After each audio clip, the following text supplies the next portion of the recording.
Press and hold the center power button to power on the bike.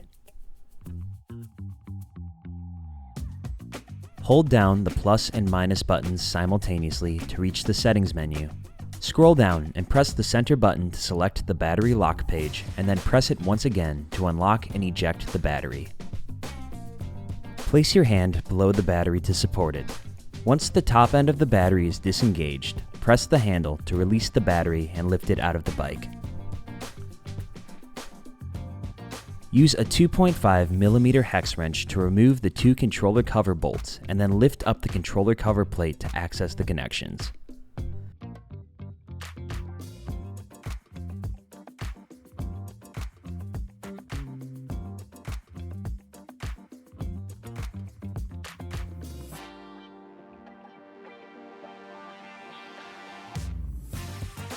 Disconnect the single black cable connection attaching the harness to the wheel lock assembly cable. Use a 5mm hex wrench to loosen and remove the kickstand mounting bolts.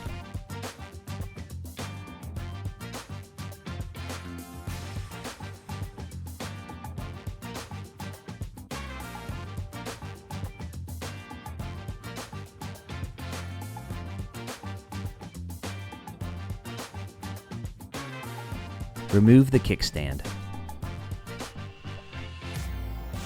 Cut the zip tie securing the motor cable to the frame.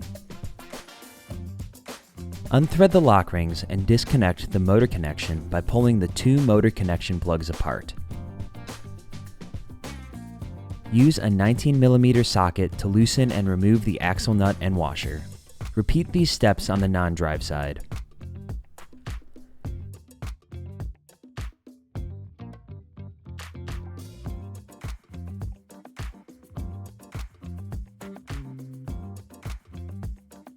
Tilt the derailleur back and lift the rear wheel up and out of the dropouts of the frame.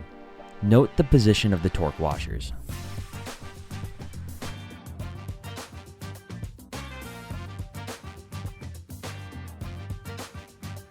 On the non-drive side, use a 3mm hex wrench to remove the 3 bolts that mount the wheel lock assembly into the inner chainstay of the frame.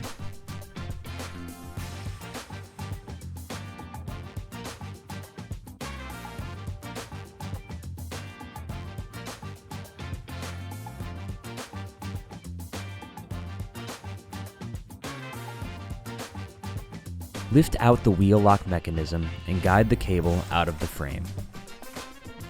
Swap the e-wheel lock assembly.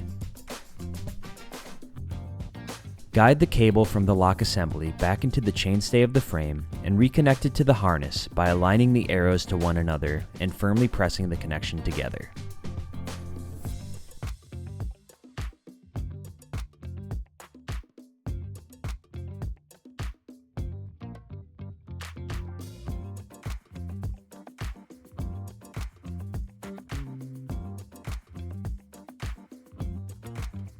Fold the cable over and clip it back into the body of the e-lock assembly. Position the lock assembly back into place. Use a 3mm hex wrench to reinstall the 3 e-lock mounting bolts to secure the assembly to the bike frame. Ensure all bolts are threaded in before final tightening.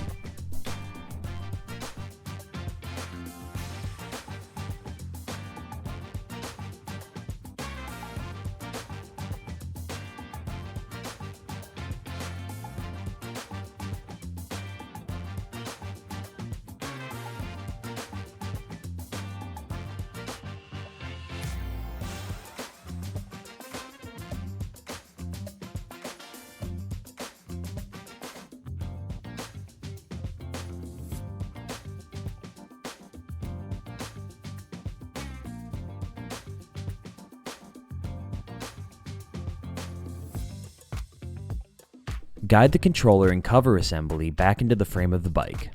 Then, reinstall the 2 controller cover plate bolts using a 2.5mm hex wrench.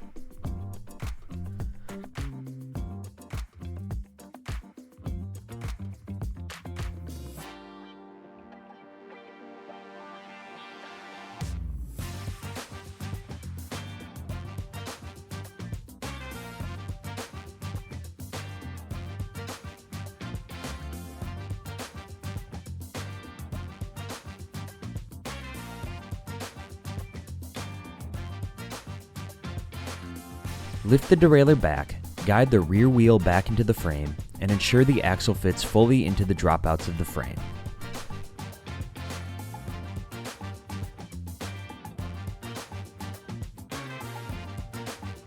The motor cable should be aligned with the opening of the dropout. The non-drive side torque washer should be installed on the outside, facing toward the wheel with the tab in the opening of the dropout. The drive side torque washer will sit on the inside of the dropout. Reinstall the axle nut after each torque washer using a 19mm socket.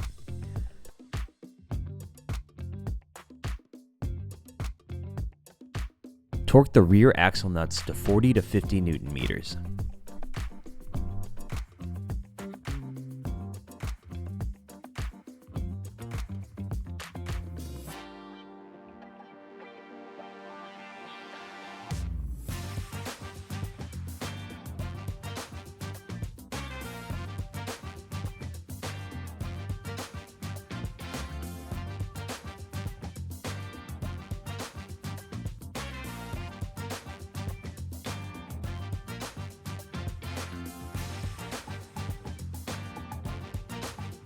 Reinstall the kickstand and two original bolts using a 5mm hex wrench.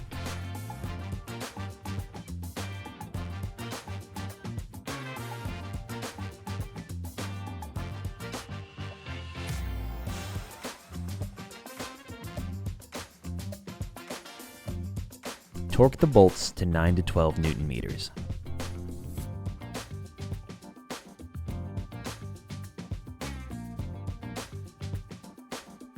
Reconnect the motor cable connection by aligning the arrows on the plugs and firmly pressing the connection together. Fully thread the lock rings together until snug.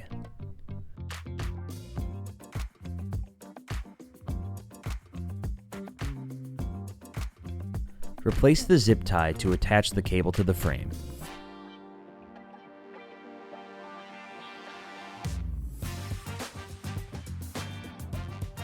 Trim the excess zip tie.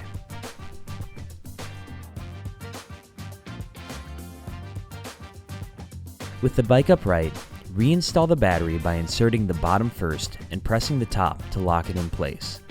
Check that the rear wheel spins freely. Press and hold the center power button to power on the bike. Hold down the plus and minus buttons simultaneously to reach the settings menu.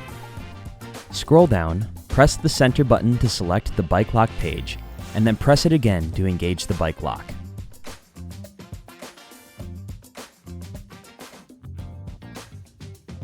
Test that the bike lock has locked the rear wheel.